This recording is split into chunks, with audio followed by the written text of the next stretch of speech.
Well, promises do come true. Welcome, everybody, on the Ashes to Rubies podcast and live stream. Promises do come true. Promises of staring in each other's eyes for 10 extra seconds every day. Those promises can come true. That's what he promised. Yeah. I don't think guys need that necessarily. It's awkward. We're like baby wolves. And when Papa Wolf and Mama Wolf looks, we're like, we want to look down. It's a sign of respect and love. But then the woman, you just want to look in my eyes and you're like, oh, I'm breathing your energy. Oh, I feel my love flowing. And I'm like, okay, is this over? Please let it be over. No wonder we don't have very many men that watch our... I know. We seem to have a predominantly female audience. The cool thing about all of these streaming platforms, they keep stats, and I have on the podcast, it's an embarrassing amount of women percentage-wise. I think it's like. It's not embarrassing. No, I've always wanted to do a men's podcast, but I feel like we do women's podcasts. Check the YouTube stats because. Oh, it's the same. Oh. Predominantly. What's going to be your funnest activity today? I don't have stuff lined up. I wish I did. I could. I hear your friend's voice in my head. She has a podcast called This Sounds Fun. And I feel like I wake up I wonder what fun I'll have today. You have some fun planned. I have little business cards that invite people into the Booch Pit for a free coffee or a drink. And I'm going to hand out hundreds of them today in our business park on a scooter. Me and my boy Ian. We're going to drive around. I think that sounds fun. It does sound fun. Okay. That's what I thought. Fun. What I don't think sounds fun is laundry. Remember when I said that? No. I'm doing laundry tonight. I have my laundry all right down. No, you don't. Yeah. First come, first serve. That's what the laundromat says. We all do our own laundry and have been ever since our relationship started forming. Some of us aren't cohabitating. I don't do the family laundry. I grew up in a family that maybe my parents did everything. So maybe they looked at the children as incompetent. I want to give them the benefit of the doubt that they were serving and being loving, but I think there was some incompetency there.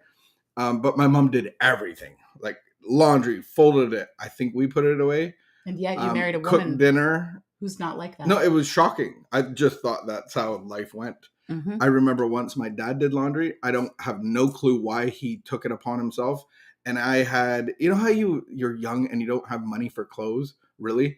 But I had like 3 pairs of like Guess jeans that were like, and he washed them with something red and they all turned pink. Like, I don't think I've ever been that mad. And I've been mad before. In my life, I've been mad. Have you forgiven your father? Yeah. It was kind of funny after, but they were pink, like bright. I'm like, oh, I've done it. He's like, oh, you can still wear them.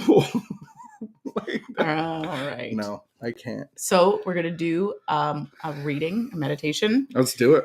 Give us something to reflect on. We're still reading from the Al-Anon reader, one day at a time in Al-Anon. It's not important what we read from, but this one. This one's a good one. Hot topic. Very Al-Anon. It may be that the harsh words and accusations we use to whip the alcoholic for what they have done or failed to do leave no mark once the battle is over. But how can we tell?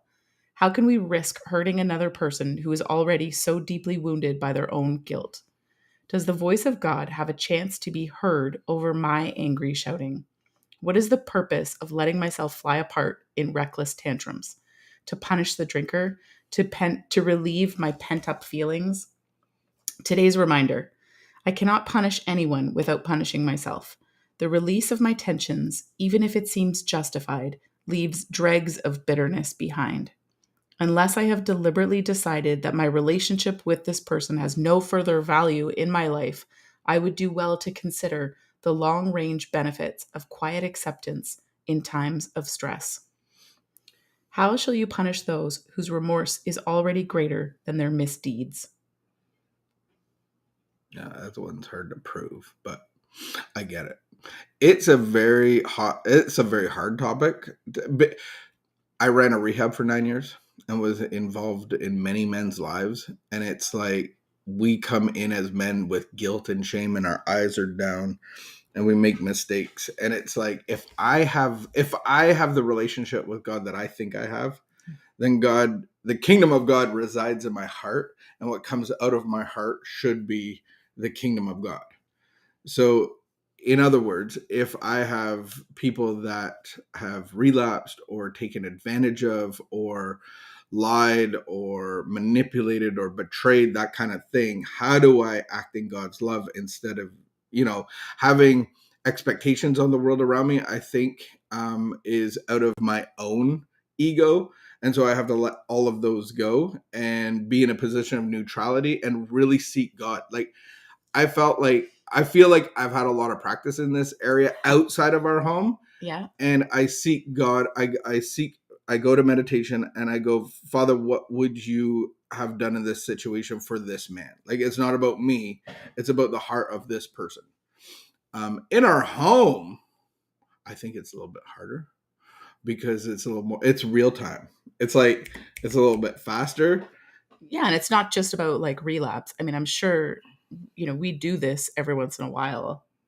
We have those little outbursts or temper tantrums in such a tiny way compared to the way that we used to. But I still know if I lose it and I get mad and I raise my voice, and I actually lose it isn't even the right word. If I get frustrated and lash out, raise my voice, it's never beneficial. Never. No, for nobody. It's not beneficial for me. It's not beneficial for anybody in the house. And yet, Mm-hmm. it happens. Like if you had a little kid and you were like yelling at them for their mistakes, and I'm sure they're not drinking and stealing your money. Like there's a difference, I think, in personal recoveries. But it's like imagine your partner as a little child and they can't not do what they're doing. So then how do I be God's love in not a controlling, condemning way, but also not in an enabling way and not in a condoning way? And it's like we really have to have our personal relationship with God ourselves to go like, what is controlling? What is condemning? What is enabling? What is condoning? In the household of active addiction. And it's like I am so slow to give input and advice because I don't know what's right. Because somebody staying in that environment may be the right choice. Somebody's kid living in their house smoking weed in the garage might be the right thing. I have no clue. And so I don't pretend to. I never answer it. I'll put stuff on the table to go, this is the harm, this is the con, the pro, the con. Let's weigh it and bring it before God, but it's your decision with God. Yeah, it's hard stuff. Yeah, it is.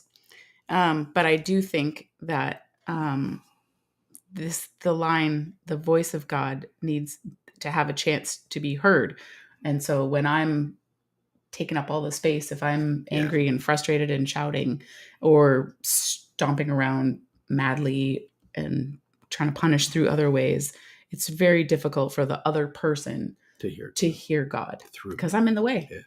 I'm in the way. So how do I get out of the way? So how do you be God today? How do we let down expectations on the world around us? How do I not be God today? how do I let other people hear God through me? Yeah. How do I be the voice of God's love and mercy and grace?